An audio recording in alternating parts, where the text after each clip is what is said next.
Good evening, and welcome. Tonight, we return to a quiet residential neighborhood in Tokyo, where an ordinary family home became the center of one of Japan's most enduring and carefully examined unsolved cases.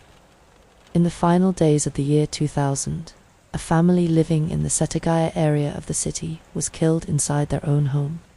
The case would later become known not because of public spectacle or dramatic reconstruction, but because of the remarkable amount of physical evidence left behind and the long silence that followed. More than 2 decades later, the investigation remains open. What makes this case especially unsettling is not only what happened, but where it happened. The home stood in a calm suburban setting, surrounded by other family houses, footpaths, and small parks. It was an environment associated with routine, familiarity, and quiet daily life, rather than danger. On the surface, there was nothing about the family or their home that suggested risk. This story is not told for shock or intensity. It is told carefully and with restraint. Only information that has been publicly confirmed by Japanese authorities will be presented as fact. Where claims exist that have never been formally supported, they will be described clearly and gently as unproven. There will be no graphic detail and no speculation offered as truth. The Setagaya case has been examined repeatedly over the years by police, forensic specialists, and investigative teams. It has also been discussed widely by the public. Because of this, it has become especially important to separate what can be verified from what has simply been repeated. At its center is a family living a quiet and ordinary life. They were not public figures. They were not known to police. They were not connected to any confirmed criminal activity. They were simply living in a small home in a residential part of a large and complex city. In the days that followed the discovery, Japanese authorities described the case as highly unusual, not only because of the nature of the crime, but because of the extensive material left behind at the scene. Despite this, and despite years of continued review, no one has been formally charged. The passage of time has not brought clear resolution. Instead, the case has continued quietly, shaped by ongoing forensic review, international cooperation, and repeated appeals for information. For many people, this case represents a difficult contradiction. There is an unusually detailed physical record of what occurred inside the home, and yet no confirmed identity of the person responsible. Tonight's episode follows the story slowly and respectfully. It focuses on the setting, the family, the confirmed timeline, and the investigative work that followed. It does not attempt to create explanations where none have been established. It allows uncertainty to remain where the evidence does not provide clarity. As you listen, you may notice that the pace is gentle and the tone remains steady. You do not need to hold on to every detail. You do not need to search for answers as the story unfolds. This is simply a quiet account of a real case that continues to resist simple explanation. And so, as the city settles into evening and the sounds of the day begin to soften, we begin with the calm residential setting of Setagaya and the ordinary home where a family's life quietly came to an end. Setagaya is one of the larger residential wards of Tokyo, located on the western side of the city and known primarily for family housing. Local schools, small neighborhood parks, and everyday community life. Unlike the dense commercial districts that many people associate with Tokyo, this part of the city is made up of quieter streets, low-rise homes, and narrow footpaths that connect one residential block to the next. In 2000, the area was already well established as a place where families settled for stability rather than convenience or nightlife. The neighborhood where the Miyazawa family lived is part of a small residential zone close to a public park and a network of pedestrian paths. The streets are narrow and lightly trafficked, with cars parked along the sides and bicycles resting outside front gates. Most homes sit close together, separated only by low walls or fences, and it is common for neighbors to recognize one another through daily routines such as school drop-offs, evening walks, and short trips to nearby shops. This part of Setagaya was never regarded as a high-risk area. Local crime rates were comparatively low, and serious incidents were rare. Police presence existed, as it does throughout Tokyo, but the area was not known for repeated patrols or security concerns. For families living there, the environment was generally considered calm, predictable, and safe. The Miyazawa home was located at the edge of a small residential cluster, close to a public park and a walking path that runs alongside it. The park is modest in size and used mainly by children during the day and by residents walking through the area in the early morning or evening. It does not function as a major destination, but rather as a shared space woven quietly into the daily life of the neighborhood. The walking path near the house connects several small streets and provides a short route through the area for pedestrians and cyclists. It is not a main road, and it does not attract through traffic. People who pass along it usually live nearby or are visiting someone in the area. In the evenings, activity on the path typically decreases as residents return indoors and the park becomes quiet. The surrounding streets follow a similar pattern. There are no large shops, no bars, and no entertainment venues in the immediate area. Small local businesses and convenience stores are located several minutes away on wider roads. Most movement within the neighborhood consists of residents returning home from work, parents collecting children, and neighbors walking dogs or taking short walks after dinner. In this setting, sound travels gently but clearly. A passing bicycle, a closing gate, or a car arriving in a driveway can be heard easily, particularly during the late evening and early night hours when background noise from traffic and public activity fades. At the same time, the closeness of the homes means that privacy is largely created by routine and familiarity, rather than by physical distance. The structure of the Miyazawa house itself reflected the typical design of family homes in this part of Tokyo at the time. It was a compact, multi-level residence, designed to make efficient use of limited space. Like many nearby homes, it stood close to the street and neighboring properties, forming part of a continuous residential line, rather than a detached or secluded plot. From the outside, there was nothing about the house that distinguished it from others on the same street. The building blended naturally into the surrounding row of homes. Curtains, small plants, and personal touches at the entrance reflected ordinary domestic life rather than any sign of concern for security. The proximity of the park and the pedestrian path gave the area a slightly more open feeling than some tightly packed residential streets. During daylight hours, children could be seen playing nearby, and parents often stood at the edge of the park, talking quietly while watching over them. In the evenings, however, the same spaces became still, used mainly as short walking routes rather than gathering places. For residents of Setagaya, this type of neighborhood represented a balance between city living and domestic quiet. The center of Tokyo was accessible by train, but daily life unfolded on a much smaller and slower scale. Neighbors often became familiar faces, even if relationships remained polite and reserved rather than close. This setting is important in understanding how the events of the end of December 2000 came to feel so deeply out of place. The surrounding streets were not associated with conflict, nightlife, or transient activity. They were shaped instead by routine, predictability, and the steady movement of families returning home each evening.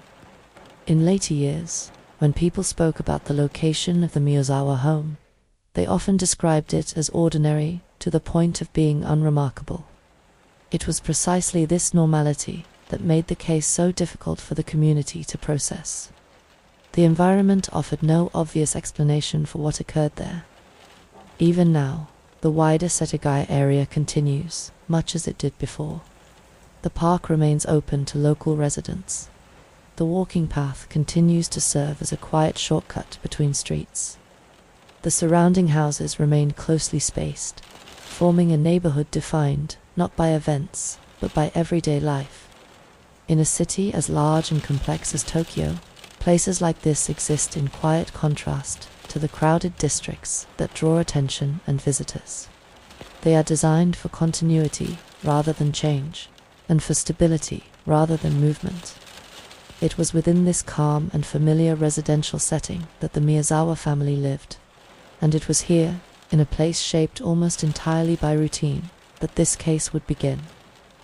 The family who lived in the Setagaya home were an ordinary household, known within their small neighborhood not through public roles or community prominence, but through the quiet familiarity that comes from daily routine.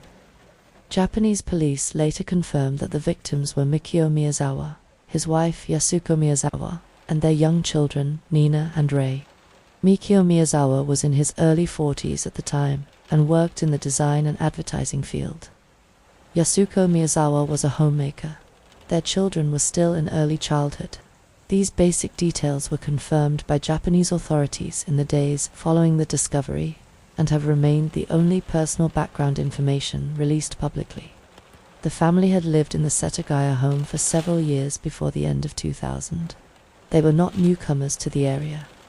Neighbors described them, in later media interviews, as quiet and private.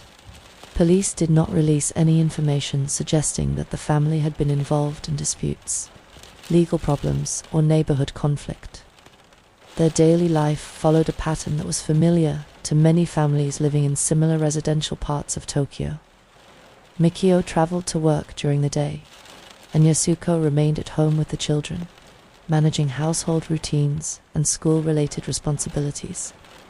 The family used the nearby park and walking paths, and the children were known to play outside during the day. Investigators later confirmed that there had been no prior contact between the Miyazawa family and police for any serious matter. They were not known to law enforcement, and there was no record of previous incidents involving their household. In the weeks before the end of the year, nothing unusual had been reported by neighbors. There were no known arguments, disturbances, or visitors connected to the home that stood out to people living nearby. The family's routines were steady and predictable, and there was no public record of concerns regarding their safety. It is important to note the limited nature of what can be confirmed about the family's private life. Japanese authorities have consistently avoided releasing personal correspondence, medical information, or internal family matters that were not directly relevant to the investigation. This restraint reflects both legal requirements and cultural expectations around privacy. Some later reporting suggested that the family may have been preparing for a move or changes in their living arrangements. While it is true that the home was scheduled to be affected by future urban development, police have not confirmed that this played any role in the case, or that it created conflict involving the family. What remains firmly established is that the Miyazawa family were living an ordinary life in a quiet residential setting. There is no confirmed evidence that they were facing threats, disputes, or unusual pressure at the time. The children attended local schools and spent time in the surrounding neighborhood. Their daily movements were typical for children living in the area. The family's presence in the park and on nearby paths formed part of the normal rhythm of the neighborhood. For investigators, the absence of known risk factors in the family's background made the case more difficult rather than less. There were no clear personal or professional conflicts to examine. There were no known connections to organized crime or criminal networks. There were no records of restraining orders, disputes with neighbors, or legal proceedings. This lack of identifiable vulnerability has remained one of the most troubling elements of the case. The family did not appear to be living under any form of threat. In later years, police officials have continued to describe the Miyazawa family as ordinary residents whose lives did not attract attention. This description is not intended to diminish the significance of what happened, but rather to emphasize the absence of an obvious explanation rooted in their daily life. The small details of the family's routine, such as school schedules, shopping trips, and household responsibilities, have not been released publicly.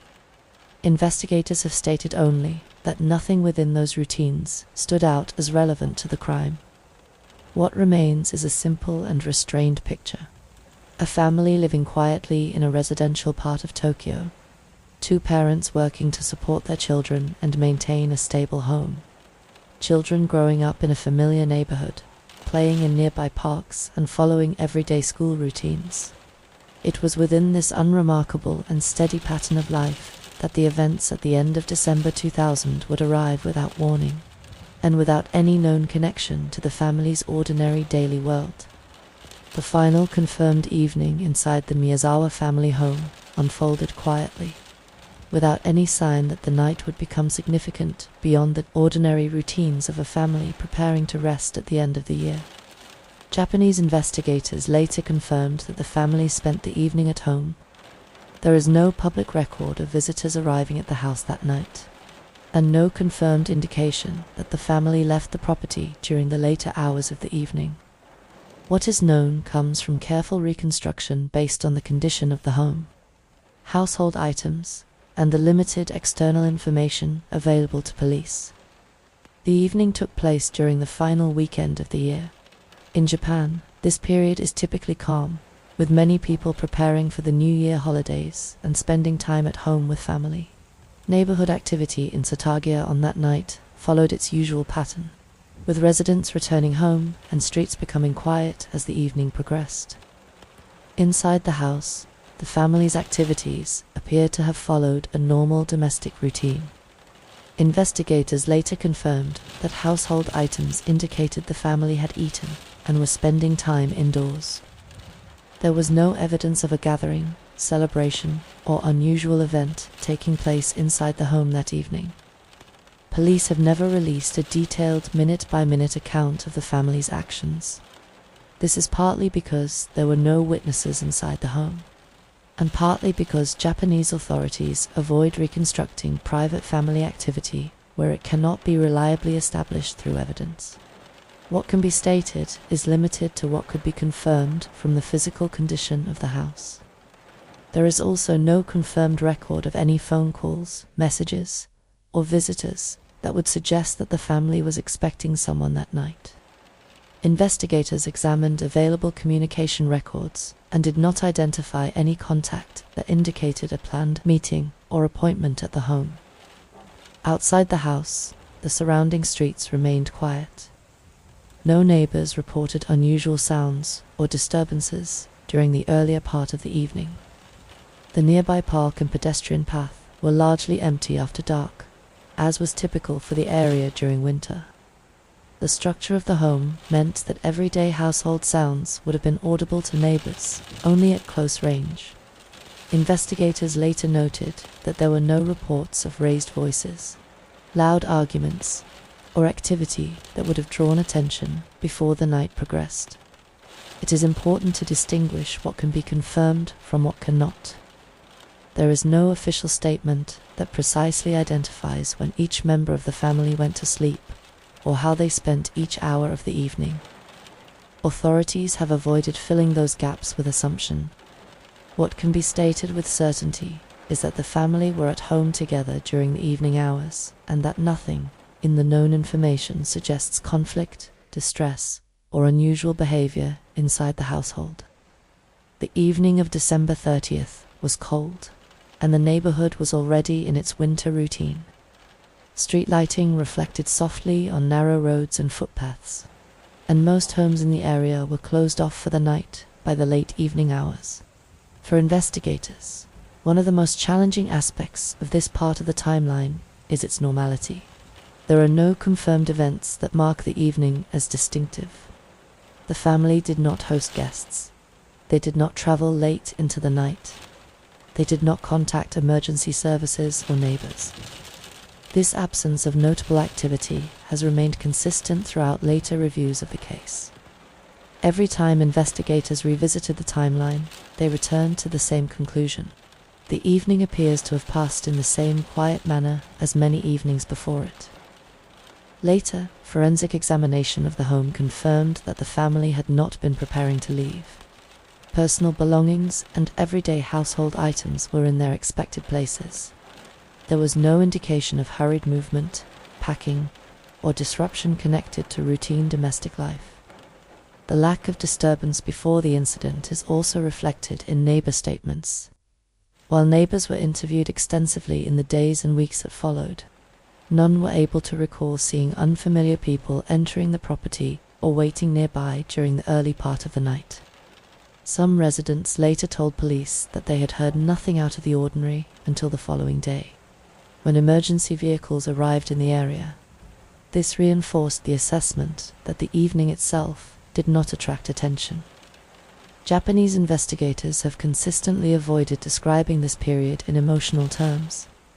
In official communication, they have referred to the evening only as part of the broader timeline, without attaching interpretation or narrative beyond what can be verified. This careful restraint is especially important in a case where the later events inside the home are known only through forensic evidence and discovery, rather than direct observation. In many investigations, a final phone call, a visitor, or a late journey can become a focal point. In this case, the absence of such markers has left the evening of December 30th defined almost entirely by what did not happen. No confirmed conflict, no confirmed meeting, no confirmed disruption. For the Miyazawa family, the final hours of that evening appear, from every verifiable perspective, to have belonged to the ordinary rhythm of family life in a quiet residential part of Tokyo. It is this simplicity and this lack of warning that has remained one of the most difficult elements of the case. The discovery of what had happened inside the Miyazawa family home came on the morning of December 31st, 2000, during what was expected to be an ordinary visit between relatives. According to information released by the Tokyo Metropolitan Police, a family member went to the house after being unable to make contact with the family. This was not initially treated as an emergency. There had been no report of disturbance from neighbors during the night, and no call for assistance from the address. When the relative entered the home, it became immediately clear that something was seriously wrong. The family member left the house and contacted the police. Officers arrived at the property shortly afterwards. From the very beginning, the response was treated as a major and highly sensitive incident. The house was secured, and access to the surrounding area was restricted. Because the home was located in a quiet residential street, close to a public park and pedestrian path, officers were careful to limit movement around the property and to prevent neighbors and passers-by from gathering nearby. Inside the home, police confirmed that 4 members of the same family had been found. The victims were Mikio Miyazawa, his wife Yasuko, and their 2 children, Nina and Rei. Japanese authorities did not release the names publicly until formal identification had been completed and relatives had been notified. This process was handled with caution and in accordance with Japanese legal procedure. The discovery came as a shock to neighbors and to the wider community. The Miyazawa family were not known to police, and there had been no previous incidents associated with the address. For residents living nearby, the arrival of police vehicles and the sudden closure of the street was the first indication that something extraordinary had occurred. As officers secured the home, senior investigators were notified and dispatched to the scene. The property was formally designated as a crime scene, and responsibility for the investigation was transferred to specialist units within the Tokyo Metropolitan Police Department. Because the house was located so close to a public walkway and park, police also extended the controlled perimeter beyond the front of the property. Officers were positioned at access points to prevent members of the public from entering areas that might later be relevant to the investigation. From the outset, authorities avoided making public statements about what had been found inside the home. Only a brief confirmation was given that multiple people had been discovered, deceased, and that a full investigation was underway. This limited communication was deliberate. Investigators needed to protect the integrity of the scene and avoid releasing information that could later interfere with witness accounts or forensic analysis. For neighbors, the morning unfolded in quiet confusion. Some residents were asked to remain inside their homes for short periods while officers moved through the area. Others were approached by police and asked simple questions about whether they had seen or heard anything unusual during the previous night. At that stage, no clear timeline had been established. There were no reports of forced entry during the early hours of the morning. There were no emergency calls connected to the address, and there were no immediate witness accounts that could explain what had happened inside the home. As forensic teams began preparing to enter the property, police carefully documented the condition of the exterior. Doors, windows, and surrounding surfaces were photographed and examined. Officers were particularly cautious to record the state of the entrance and any visible signs of movement around the building. The house itself remained sealed while specialist personnel were assembled. Inside, the scene would later be described by investigators as unusually complex. However, at the moment of discovery, the priority was not reconstruction. It was preservation. Every step taken inside the home would later need to be accounted for in court and during judicial review. By late morning, the presence of police vehicles and officers had become visible to people passing through the nearby park and residential paths. Despite this, authorities maintained a quiet and controlled response. There were no public briefings at the scene, and no operational detail was shared with the media. The discovery of the family inside their own home immediately shaped the direction of the investigation. Unlike incidents that occur in public spaces, this was a private setting, and the number of people who could have accessed the property during the night was assumed to be limited. At the same time, the location of the house, close to a pedestrian route and public park, meant that investigators could not assume that all movement in the area would be known to neighbors. The contrast between the setting and the seriousness of what had been discovered was striking. The surrounding streets remained quiet. Nearby houses continued their normal routines. People walked through the park without knowing what had occurred only meters away.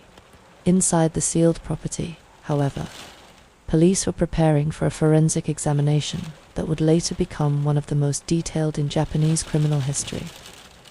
Later that day, once the initial securing of the site was complete, judicial authorities were formally notified, and arrangements were made for a full forensic investigation of the home. This included planning for extended scene processing that would continue well beyond the first day. For the family member who had made the discovery, and for those close to the Miyazawa family, the day became one defined by shock rather than clarity. Police did not yet have answers. They could only confirm that the family had been found and that an investigation was underway. In the hours that followed, the street outside the house remained closed. Officers continued speaking quietly with neighbors, asking about routine sounds, late-night movement, and anything that might have stood out during the previous evening. No immediate breakthrough emerged. The discovery on December 31st marked the beginning of an investigation that would continue for years. Shaped by careful forensic work, limited witness information, and the challenge of understanding how such an event could take place inside a quiet family home, in a neighborhood where nothing out of the ordinary had been expected at all. Once the Miyazawa family home had been formally secured, responsibility for the site was transferred to specialist investigators from the Tokyo Metropolitan Police Department. From this point onward, the house and its immediate surroundings were treated as a controlled forensic environment, and every movement into and out of the property was recorded. Officers established a clear perimeter around the building and along the nearby pedestrian path and park entrance. Recognizing that the location sat beside a space regularly used by local residents, this early control was designed to protect any fragile evidence and to prevent accidental disturbance of the scene. Access to the property was limited to essential personnel only. Each officer, forensic specialist, and supervisor entering the home was logged, including the time of entry and the purpose of the visit. This level of documentation is standard in serious criminal investigations in Japan, and ensures that later forensic findings can be traced accurately through a clear chain of responsibility. It also allows investigators to distinguish between evidence present at the time of discovery and any material introduced during emergency or investigative activity. Before any detailed examination inside the house began, the exterior of the property was carefully documented. Doors, windows, walls, and the surrounding ground were photographed and measured. Investigators examined access points to establish how the house could be entered or exited, and whether any obvious signs of forced entry were present.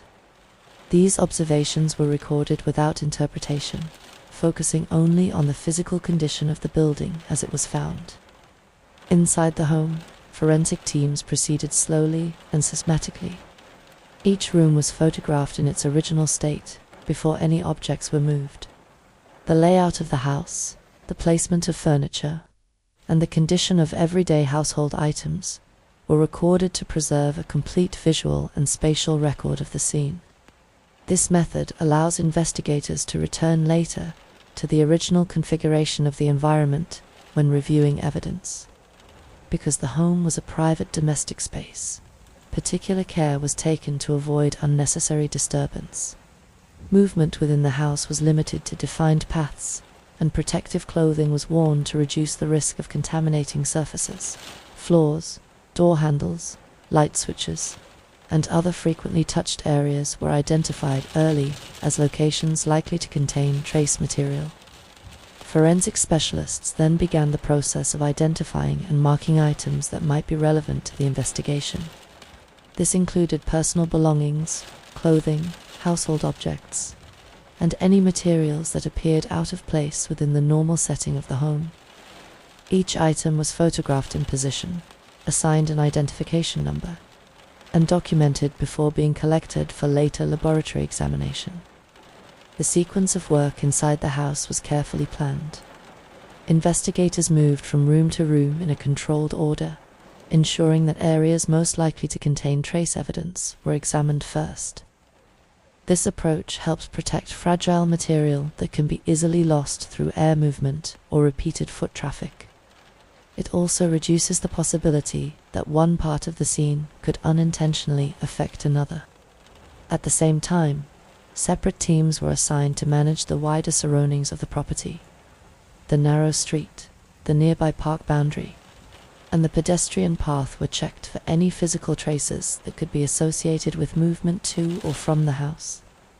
Officers examined surfaces, vegetation, and ground conditions, while remaining mindful that the area was regularly used by members of the public and that not all traces would be relevant to the incident. During these early hours, investigators were also careful to preserve potential digital and documentary material inside the home. Personal papers, electronic devices, and household records were secured under judicial authority. The purpose of this work was not to examine private life without cause, but to ensure that any information potentially relevant to the investigation was preserved in its original condition. Communication between teams was coordinated by senior officers positioned outside the property.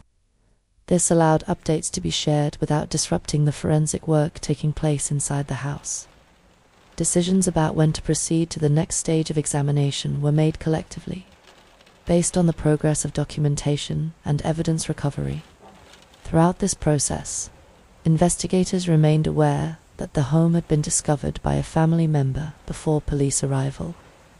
For this reason, they carefully distinguished between areas that may have been disturbed during the discovery and areas that appeared untouched. This distinction was documented in the official record so that later forensic interpretation could take these early movements into account. Judicial authorities were kept informed of progress from the outset. Under Japanese legal procedure, major investigative steps require formal oversight, and the early handling of the scene was conducted in coordination with prosecutors. This ensured that the collection and preservation of evidence followed strict procedural standards. By the end of the first day, the Miyazawa home had been transformed from a private family residence into a fully documented forensic site. Every room had been recorded, key items had been secured, and the immediate surroundings had been examined. What remained inside the house would later be analyzed in laboratories and reviewed by specialists. But the careful control of the scene during these first hours would shape everything that followed in the investigation. When investigators were finally able to begin a full and careful examination of the interior of the Miyazawa family home, their work focused on understanding the layout of the house and the way each room related to the others. The building was a compact, multi-level family residence, designed in the practical style common to many homes in this part of Setagaya. Space was used efficiently, and each floor served a clear domestic purpose. Police documented the structure of the house before drawing any conclusions about what had occurred inside. Stairways, corridors, and doorways were measured and photographed, and the distance between rooms was recorded in order to understand how movement through the house would normally take place. This early work was essential because later interpretations would depend heavily on how the interior spaces connected. Investigators noted that the home did not appear to have been rearranged or prepared for any special occasion. Furniture remained in ordinary positions, and everyday household items were found in locations consistent with normal family use. There were no signs of renovation, packing, or changes to routine domestic arrangements that would suggest unusual activity earlier in the day. The examination of each room followed a structured process. Forensic teams worked slowly and deliberately, recording surfaces, floors, and fixtures in their original condition. Particular attention was given to frequently used areas such as entrances, stair rails, door handles, and shared living spaces, where trace material is most likely to be found in an occupied home. Japanese authorities have never released a detailed public map of the interior, and they have avoided describing the precise position of each family member within the house. This decision reflects both legal restrictions and a deliberate effort to protect the dignity of the victims. What has been confirmed is limited to general observations about how the scene was distributed across more than one area of the home. Investigators confirmed that the incident did not appear to be confined to a single room. Evidence located in different parts of the house indicated that movement had taken place between areas during the course of the event. However, officials have consistently avoided presenting a step-by-step narrative of those movements, explaining that the physical evidence does not allow a fully reliable reconstruction. The condition of the interior suggested that the event unfolded within a short period of time. There was no indication of a prolonged disturbance throughout the house, and no evidence of extended activity that would point to a lengthy confrontation. This assessment was based on the overall state of the rooms, furniture, and household items, rather than on any single feature. One of the most striking aspects of the scene, according to police statements, was how closely it remained connected to ordinary family life. Children's belongings, household objects, and everyday personal items were present throughout the home, unchanged from their normal use.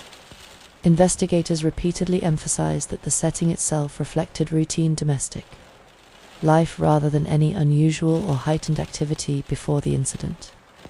The kitchen and shared living areas were examined in detail, as these are typically central spaces in family homes.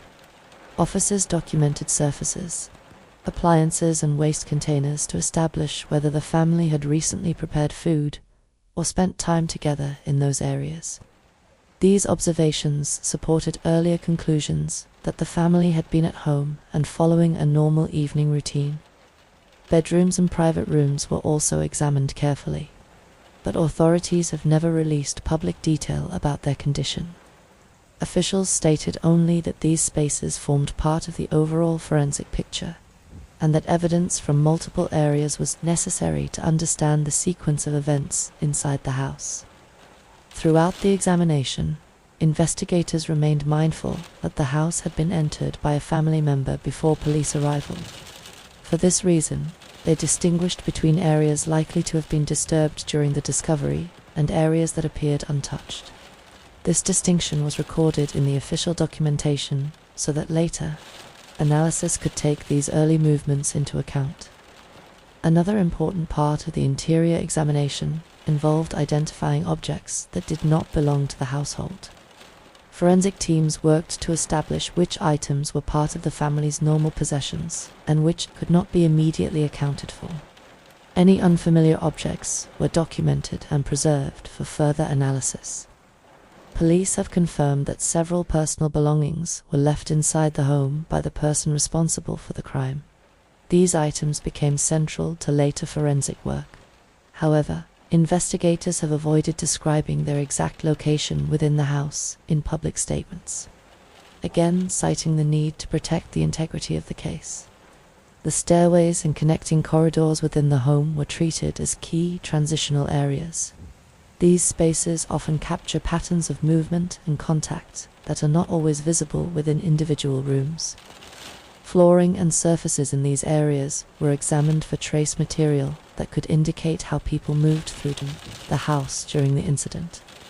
Despite the careful and extensive examination, the interior scene did not provide investigators with a clear explanation of motive.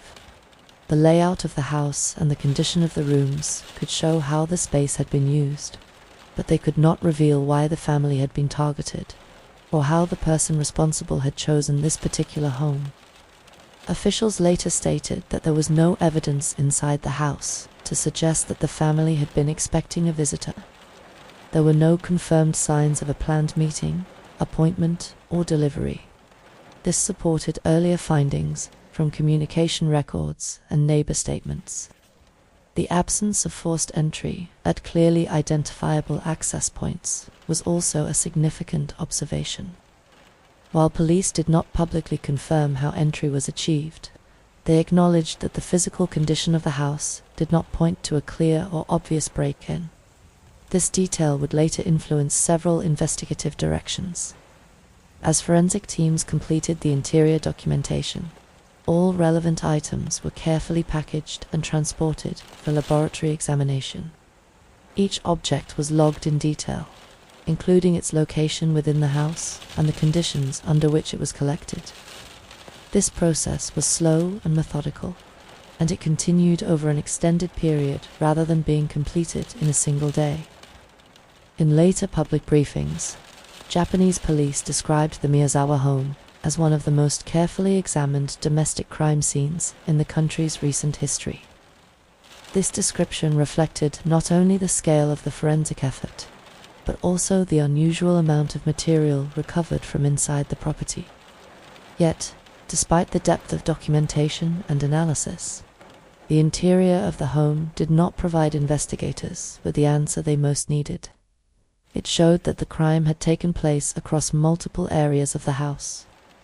It confirmed that the event was brief, and it demonstrated that the family's life inside the home had been ordinary and undisturbed until that night. The rooms themselves could speak only about space and movement. They could not reveal identity, intention, or reason.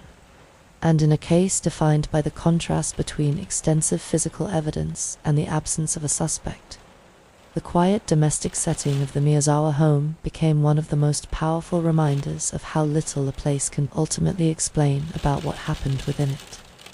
As forensic work continued inside the Miyazawa family home, investigators began to focus on the physical material that had been left behind.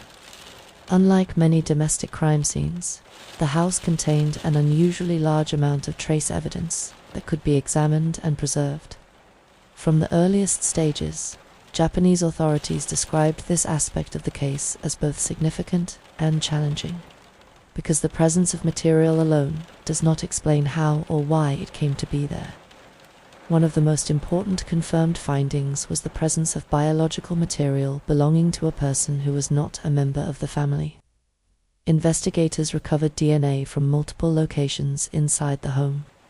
Laboratory analysis later confirmed that this DNA did not match any of the victims. This remains one of the most firmly established facts in the case. Police have stated publicly that the recovered DNA is believed to belong to the individual responsible for the crime. It was found on several items within the house, including objects that suggested direct contact. This allowed forensic specialists to construct a reliable biological profile of the unknown person. The profile confirmed that the DNA belonged to a male. Beyond that, Japanese authorities have avoided releasing highly specific biological detail to the public. They have explained that doing so could compromise the integrity of the investigation or unfairly focus suspicion on groups or individuals without sufficient evidential basis. In addition to biological material, investigators recovered several personal items that did not belong to the Miyazawa family. These objects were found inside the home and were carefully documented as part of the scene. Police confirmed that the items were believed to have been left behind by the person responsible. Among the belongings recovered were items of clothing and personal accessories.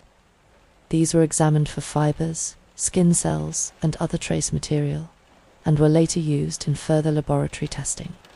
The condition and location of these items inside the home suggested that they had been brought into the property by someone from outside the household. Authorities have never publicly released photographs of these belongings. Instead, they provided limited descriptions in later briefings, focusing on what could be established through forensic analysis rather than on visual detail. This approach was intended to prevent the spread of misleading or incomplete interpretations. Another important category of physical evidence came from everyday household surfaces. Door handles, light switches, stair rails, and other frequently touched areas were examined closely. Trace material collected from these surfaces contributed to the same unknown DNA profile. Because the house was an occupied family home, investigators had to work carefully to distinguish between ordinary traces left by the family and material that could not be explained by normal daily activity. This required comparison with reference samples taken from family members and from objects known to belong only to the household. Through this process, forensic specialists were able to isolate material that could not be attributed to the family.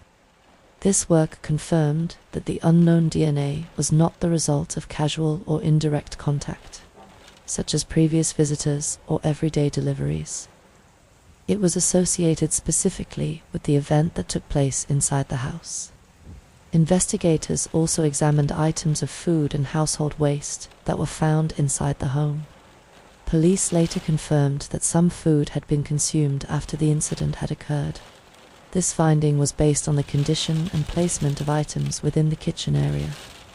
Authorities have been careful in how this information has been presented publicly.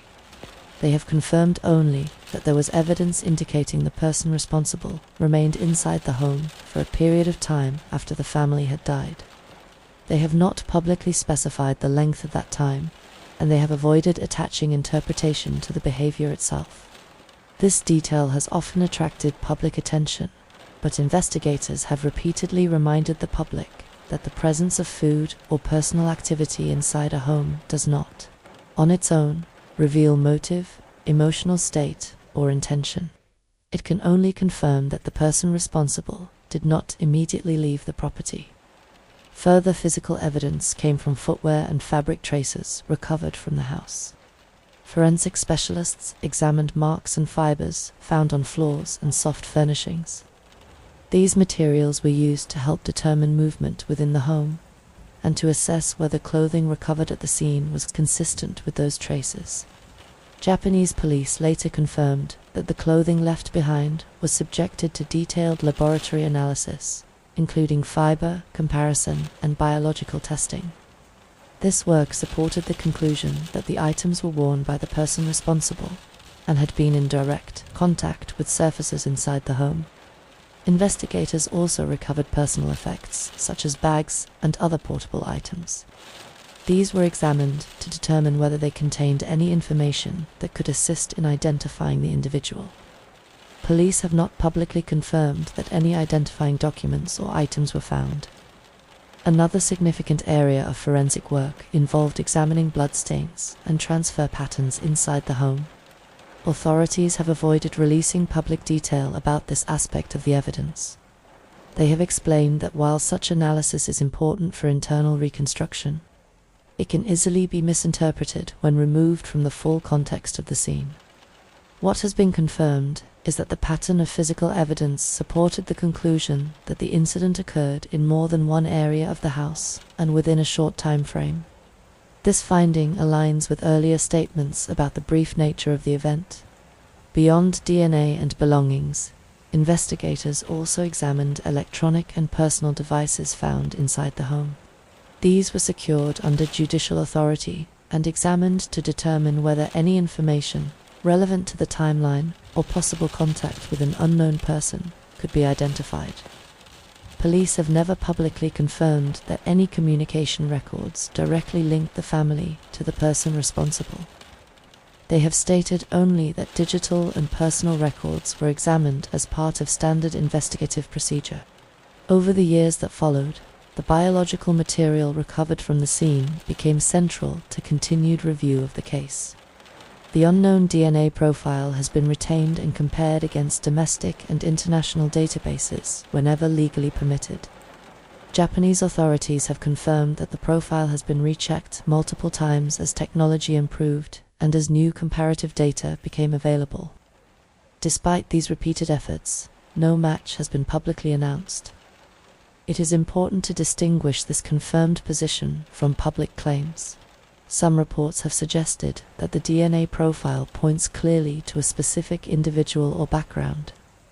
Police have not supported these claims. They have stated only that the profile remains unidentified. It is important to distinguish this confirmed position from public claims. Some reports have suggested that the DNA profile points clearly to a specific individual or background. Police have not supported these claims. They have stated only that the profile remains unidentified.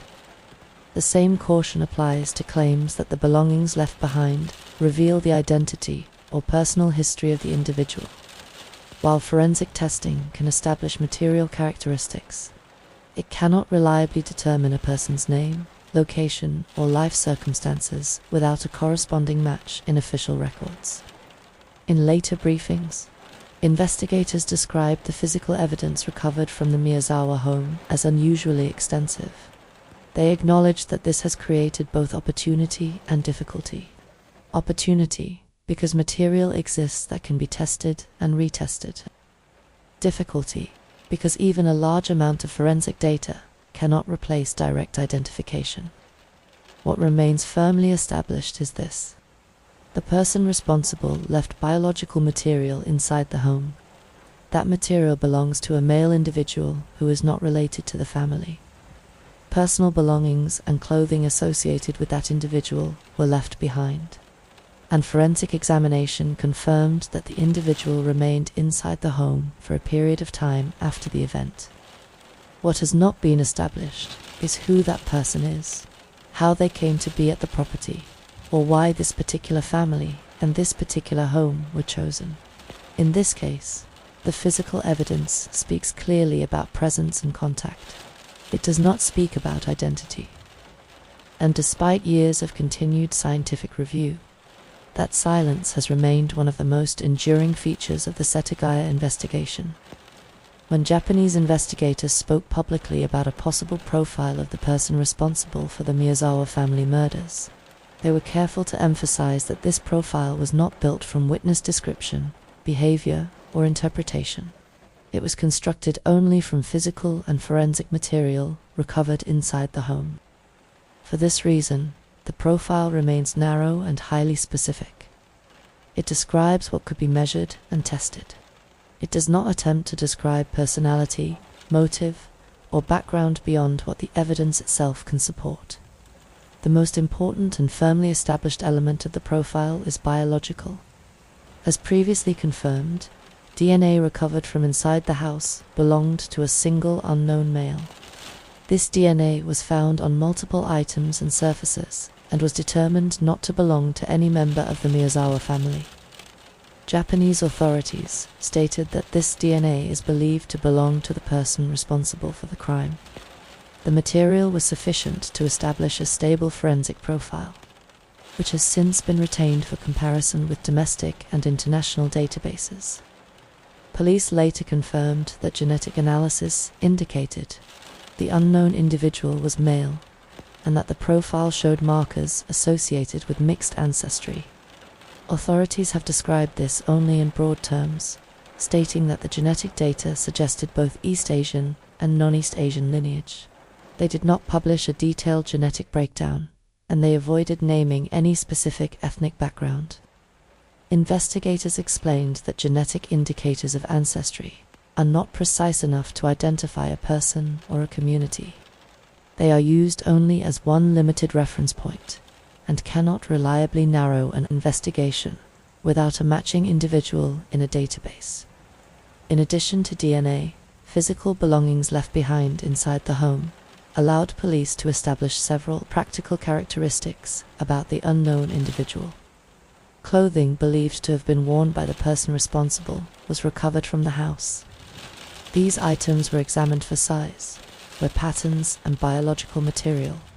From these items, investigators were able to estimate the general body size of the person who wore them. Japanese police stated that the clothing suggested a person of average build. They did not release an estimated height or weight range publicly, and they have avoided presenting a physical description beyond what could be directly inferred from garment size. Footwear recovered at the scene provided one of the few measurable physical indicators. Based on the shoes left inside the home, investigators estimated the person's shoe size. Police later confirmed that the size corresponded to approximately 27.5 centimeters, which is considered a common adult male size in Japan. This detail has been shared publicly because it is a fixed physical measurement rather than an interpretation. Forensic specialists also examined fabric fibers, wear marks, and contact traces on the clothing. This work helped confirm that the items had been worn recently and inside the house. It also supported the conclusion that the clothing belonged to the same person whose DNA had been recovered elsewhere at the scene. Another element of the evidence related to small personal items left behind, including a bag and accessories believed to have been carried by the unknown individual. These items were tested for trace material and were used to confirm that they had been in direct contact with the same person. Identified through DNA, police have stated that none of these belongings contained identifying documents, personal photographs, or items that could be easily traced to a specific individual. Investigators also examined medical and biological indicators contained within the recovered material. In later public briefings, Japanese authorities confirmed that the blood type of the unknown individual had been identified through forensic testing. They stated that the blood type was type A. This information has been released carefully and without emphasis, because blood type alone is extremely common and does not meaningfully narrow the field of possible individuals. Another limited biological indicator involved trace analysis of skin and biological material that allowed forensic specialists to estimate the individual's sex and to support the earlier conclusion that only one unknown person's DNA was present in relevant locations. Authorities have not publicly confirmed the presence of DNA from more than one unknown person. All publicly released information indicates that the biological material recovered belongs to a single individual. Investigators have also spoken briefly about injury-related evidence connected to the unknown person. Forensic examinations suggested that the individual may have sustained an injury during the incident. This conclusion was based on biological traces recovered from the scene. Police have not publicly described the nature of this injury, and they have not confirmed whether it would have required medical treatment. They have stated only that the evidence indicates contact and transfer consistent with an injury occurring at the time of the crime. Another small but notable part of the forensic profile involved environmental material found on belongings left behind. Particles and trace substances recovered from one of the personal items were analyzed and compared with known reference samples. Authorities later stated that this material was consistent with sand found in regions outside Japan. However, police were careful to clarify that this type of trace evidence cannot reliably indicate where a person lives or has traveled recently. It only shows that the item had, at some point, come into contact with material of that type. This finding has often been misinterpreted in public discussion. Investigators have not stated that the person responsible came from outside Japan, nor have they claimed that the individual had recently traveled abroad. They have explained that personal items can pass through many environments before being used, and that environmental traces alone are not evidence of recent movement. Importantly, police have never released a behavioral profile of the suspect. They have not described the person as impulsive, organized, trained, or experienced. They have avoided language commonly associated with offender profiling. This restraint reflects a deliberate policy. Japanese investigators have stated that behavioral interpretation is highly unreliable when there is no direct observation or confirmed interaction between the offender and others. The profile remains limited to physical and biological facts.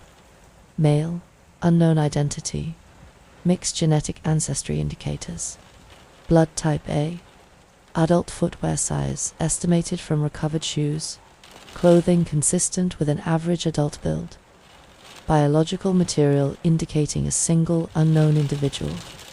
Beyond this, no reliable personal information can be confirmed. Police have repeatedly emphasized that even an unusually rich forensic scene does not automatically produce a meaningful suspect description.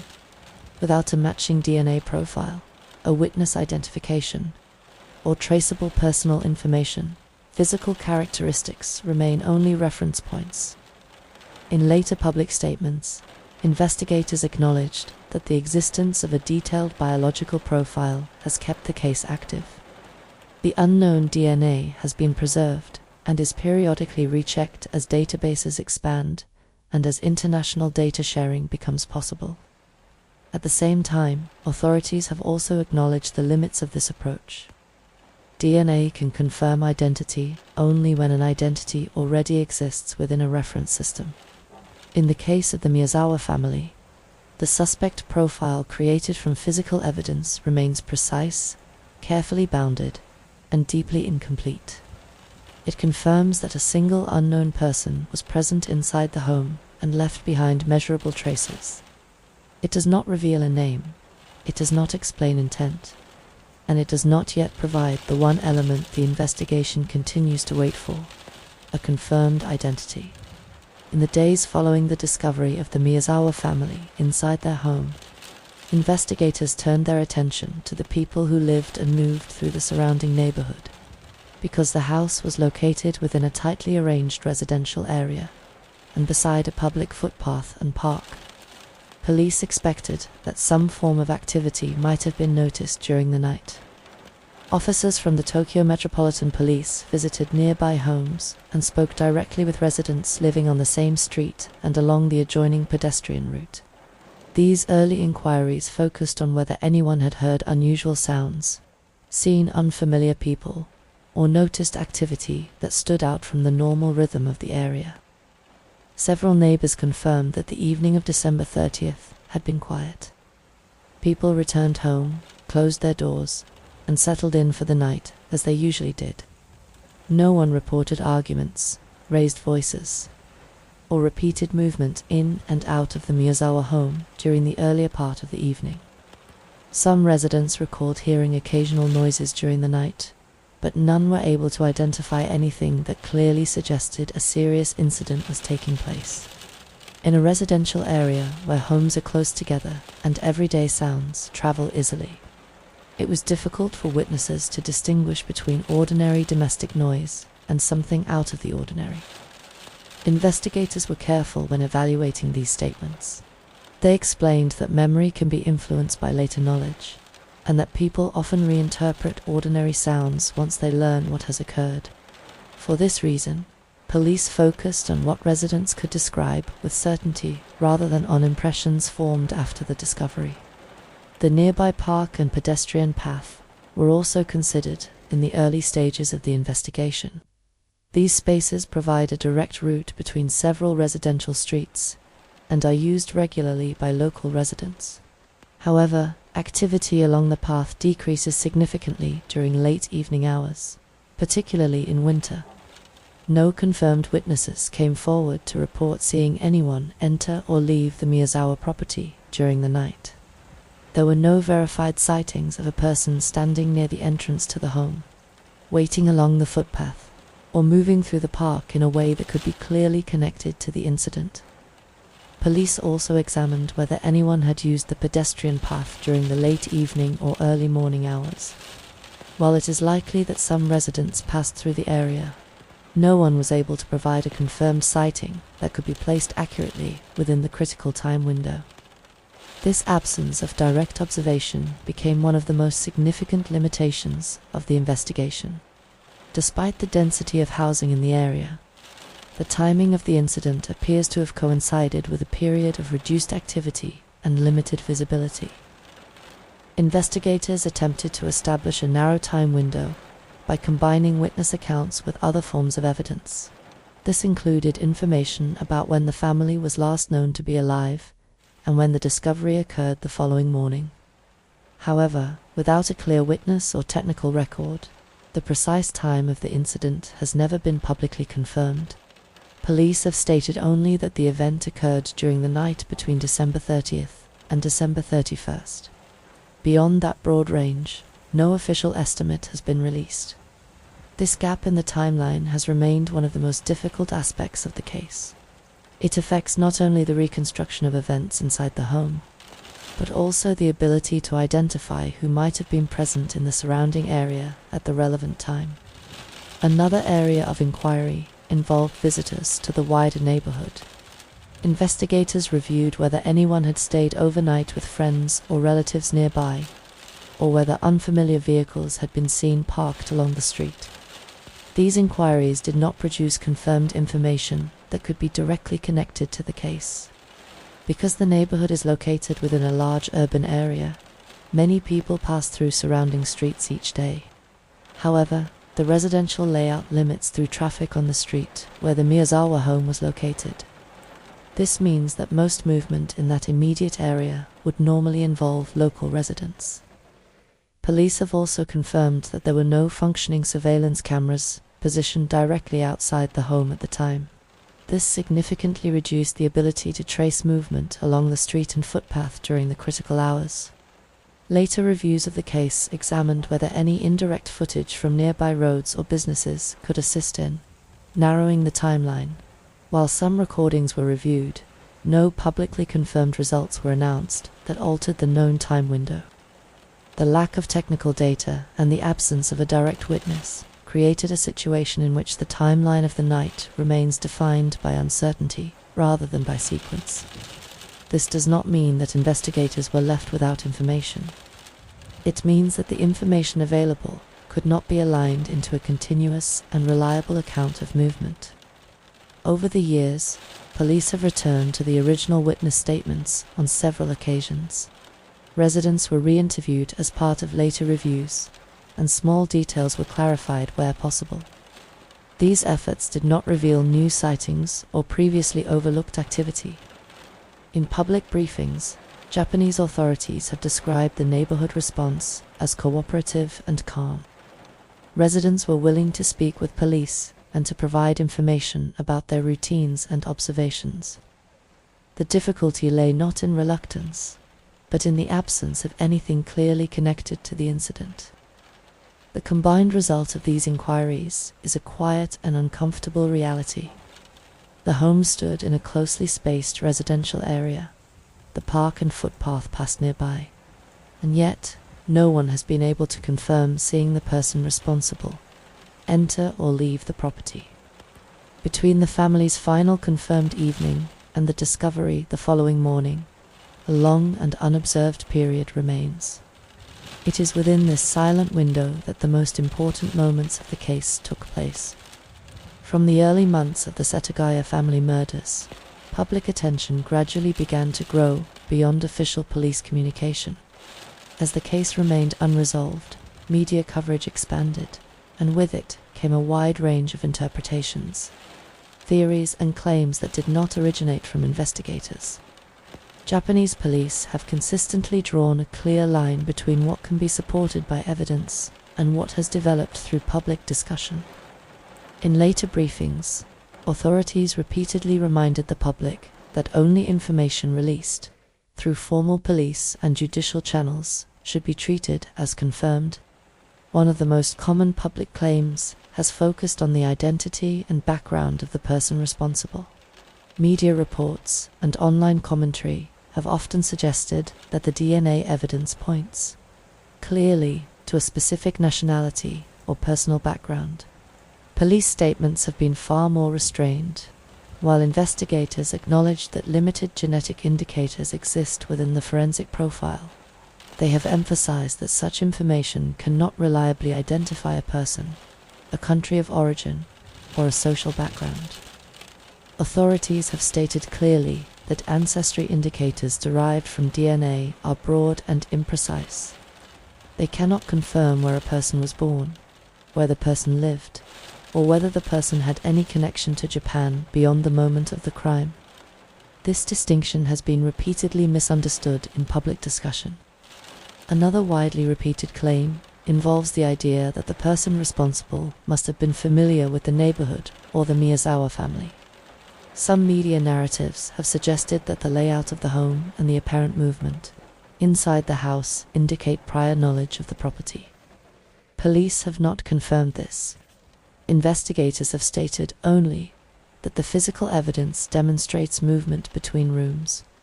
It does not establish whether the person responsible had visited the home before, had knowledge of the family, or had any familiarity with the layout beyond what could be observed after entering.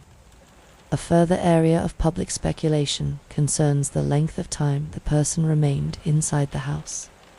Media reporting has often portrayed this as evidence of confidence, planning, or psychological motivation. Japanese authorities have avoided any such interpretation.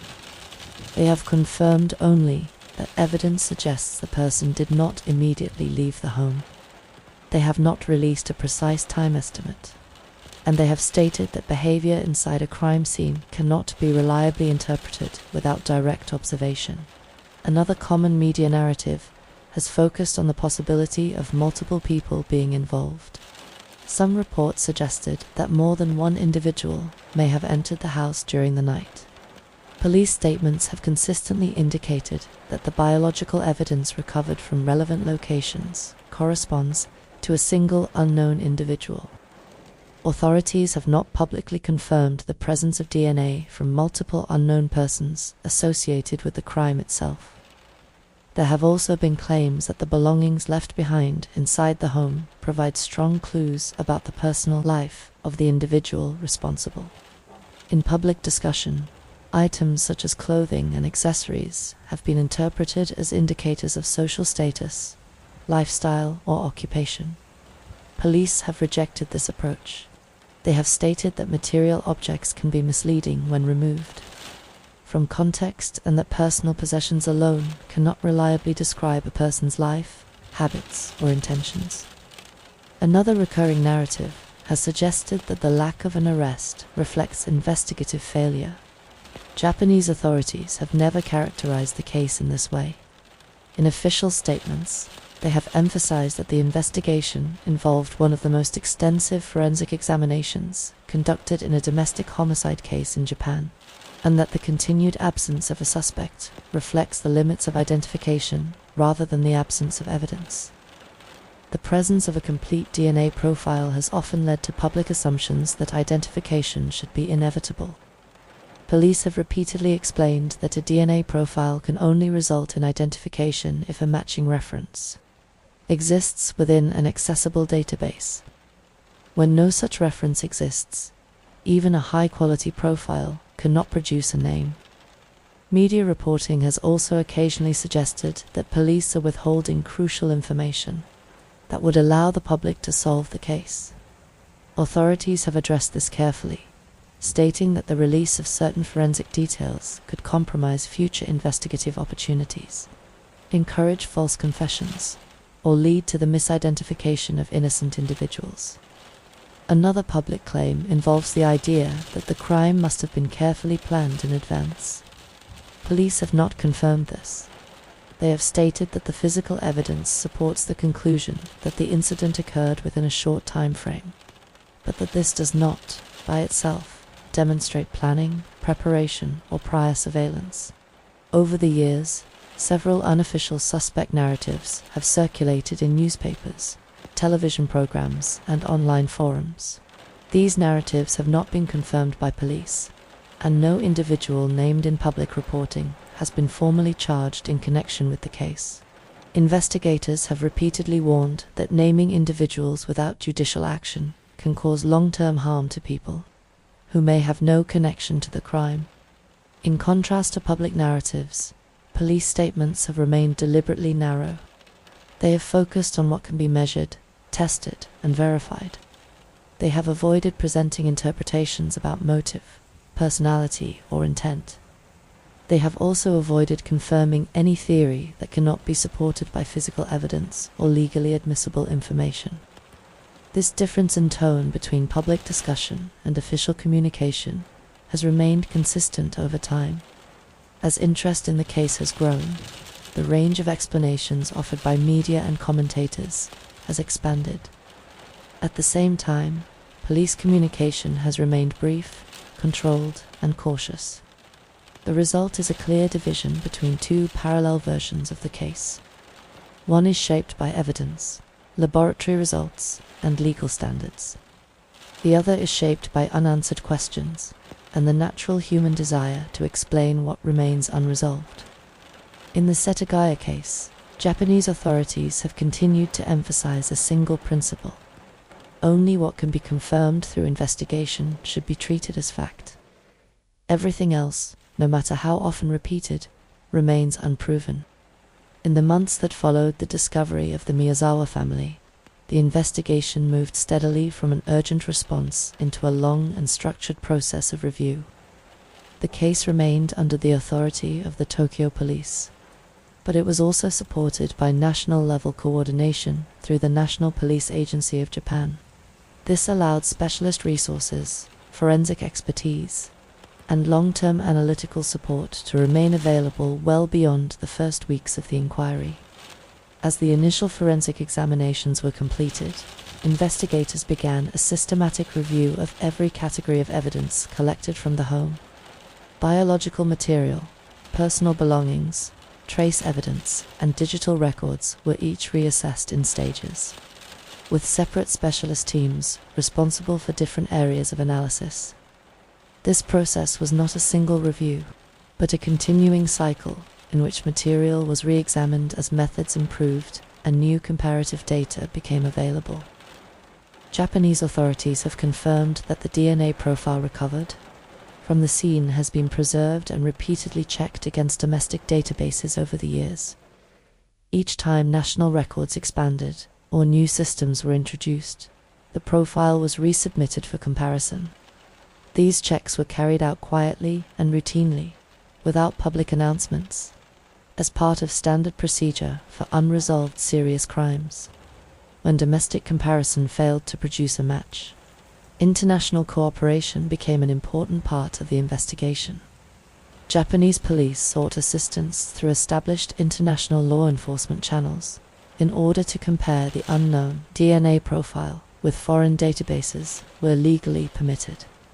This process followed strict legal and privacy frameworks and did not involve open access to foreign records. Authorities have stated that these international comparisons were conducted carefully and gradually. They were not limited to a single request, but formed part of ongoing efforts to determine whether the unknown individual might be recorded in another country's criminal or identification systems. Despite these continued efforts, no confirmed match has been publicly reported. In parallel with forensic review, investigative teams also continued to revisit background information connected to the family, the home, and the surrounding area. Earlier inquiries were re-examined to confirm that no lines of investigation had been closed prematurely. Witness statements were checked for consistency, and previously reviewed information was reassessed in light of later findings. Police have explained that this type of review does not indicate uncertainty about earlier work. Rather, it reflects a structured approach to unresolved cases, where assumptions are deliberately challenged and earlier conclusions are tested against new information. International cooperation also extended beyond forensic comparison. When information related to personal items, materials, or manufacturing origins required specialist knowledge, police consulted external laboratories and technical experts. These consultations were used to verify findings and to confirm whether certain materials or products could be traced through commercial or distribution records. Authorities have not publicly disclosed the full scope of these consultations, but they have stated that they were conducted through official and judicially approved channels. Over the years, Japanese police have also maintained contact with international partners regarding the possible movement of individuals who might match elements of the forensic profile. These inquiries were limited by the fact that no identity had been established, without a name, a face, or a verified location. International cooperation could only operate at the level of database, comparison, and technical consultation. Another important element of the long-term investigation involved the continued preservation of evidence. Physical items recovered from the home were stored under controlled conditions, so that future testing could be carried out if new techniques became available. This preservation process is essential in cases where resolution may depend on scientific developments, rather than new witness information. In later public statements, Japanese authorities confirmed that the case had undergone multiple formal reviews at different stages. These reviews assessed whether all investigative procedures had been followed correctly and whether any additional forensic work could reasonably be undertaken. They also examined whether changes in law, technology, or international data sharing arrangements could offer new opportunities. Throughout these years, police communication remained deliberately limited. Investigators avoided discussing operational details or potential investigative directions. They explained that releasing partial or speculative information could interfere with future leads and might place innocent people at risk of public suspicion. It is also important to note what international cooperation has not involved. Authorities have never confirmed the involvement of intelligence agencies, covert services, or non-judicial organizations. The cooperation that has been acknowledged has remained strictly within law enforcement and forensic frameworks. The length of the investigation has often been interpreted publicly as stagnation. Police have addressed this by explaining that unresolved cases frequently move through long periods of technical and administrative work that are not visible to the public. In such cases, progress is measured not by announcements, but by the steady verification and preservation of evidence. For the Setagaya investigation, this long-term approach has remained consistent.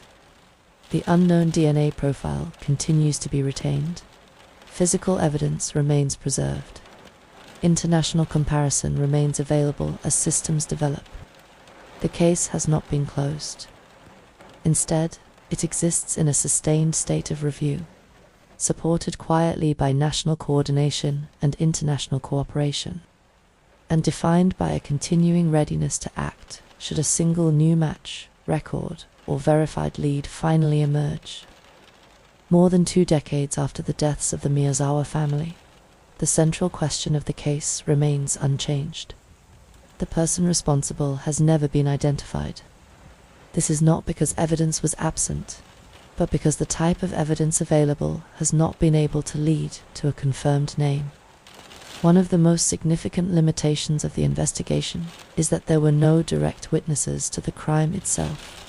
No one has come forward who saw the person enter the home, leave the property, or move through the surrounding streets at the relevant time. The neighborhood is residential and closely spaced, yet the incident appears to have occurred during a period when activity outside was minimal. Without a verified sighting, investigators have been unable to attach a face, a description, or a known individual to the forensic material recovered inside the house. The timeline also remains unusually wide. Authorities have been able to confirm only that the crime occurred during the night between December 30th and the morning of December 31st. There is no confirmed time of entry. no confirmed moment when the incident began, and no confirmed time when the person responsible left the home. This gap in time has made it extremely difficult to connect the case to other events, movements, or records outside the house.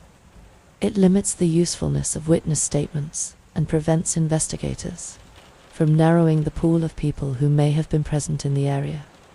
Another major difficulty lies in the nature of the forensic evidence itself. Although a full DNA profile was obtained, that profile does not correspond to any known individual in the databases available to police. A forensic profile can confirm presence, contact, and biological characteristics. It cannot, on its own, produce identity. In cases where no matching reference exists, even high-quality DNA becomes a silent record. It confirms that someone was there, but not who that person was. The physical belongings left behind inside the home present a similar challenge. While they confirm that the person responsible left clothing and personal items at the scene, none of those objects contained identifying documents or information that could be traced directly to a known individual. Material analysis can describe an object, but it cannot explain where it was purchased, who owned it previously, or how long it had been in use without a clear point of reference. The location of the crime has also limited investigative opportunity. The home was situated beside a public footpath and park, and within a dense residential area. This created many potential access routes to and from the property.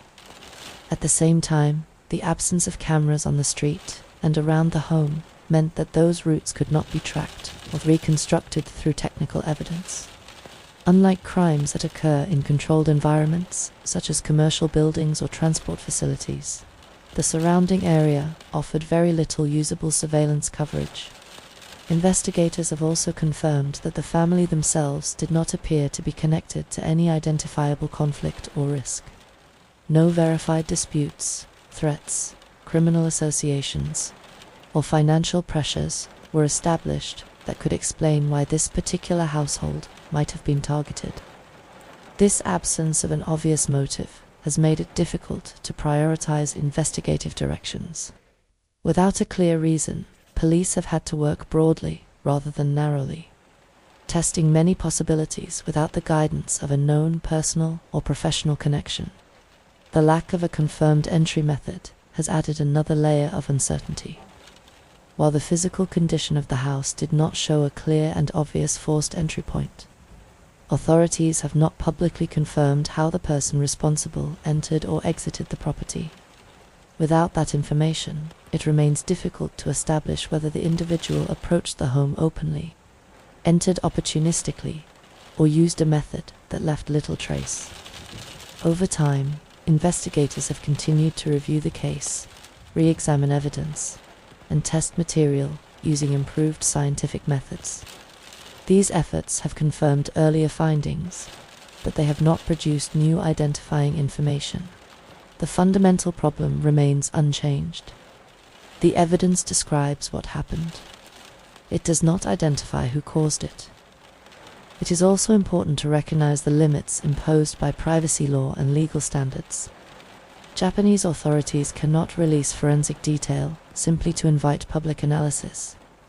Doing so could compromise future proceedings, encourage false leads, or expose private individuals to harm.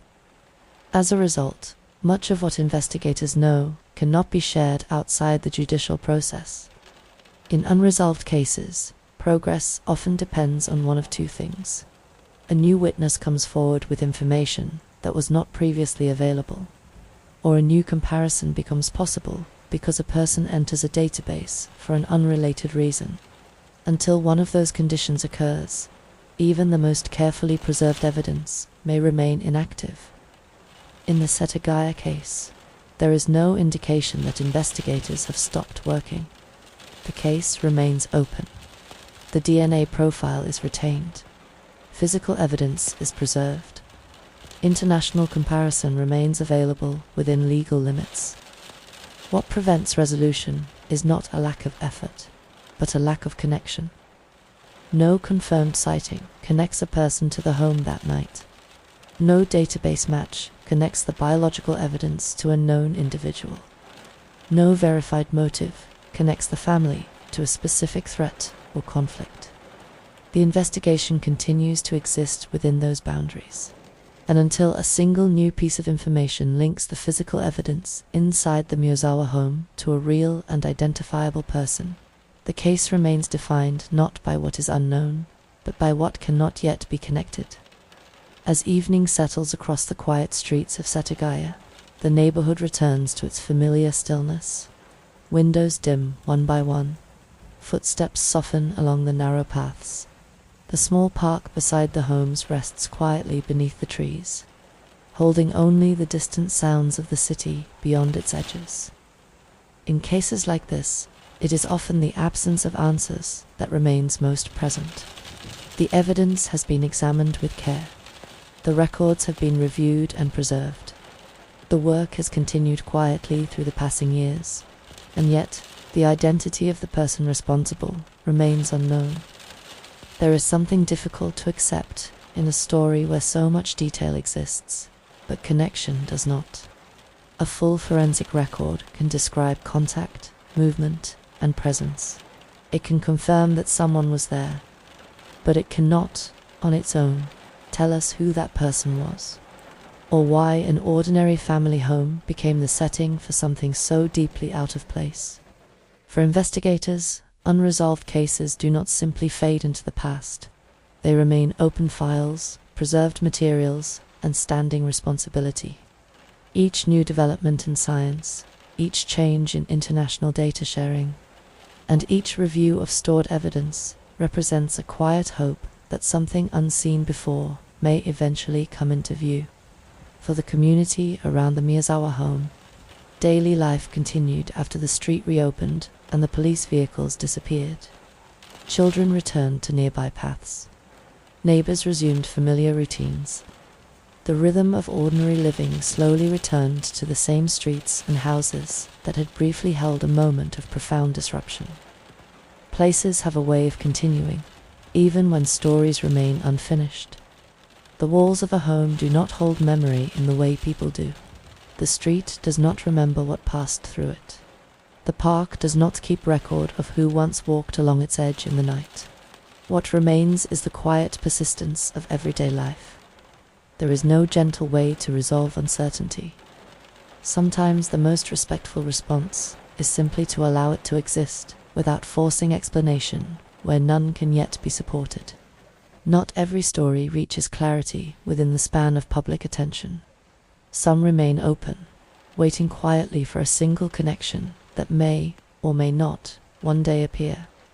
As you listen now, you do not need to hold the details of this case closely.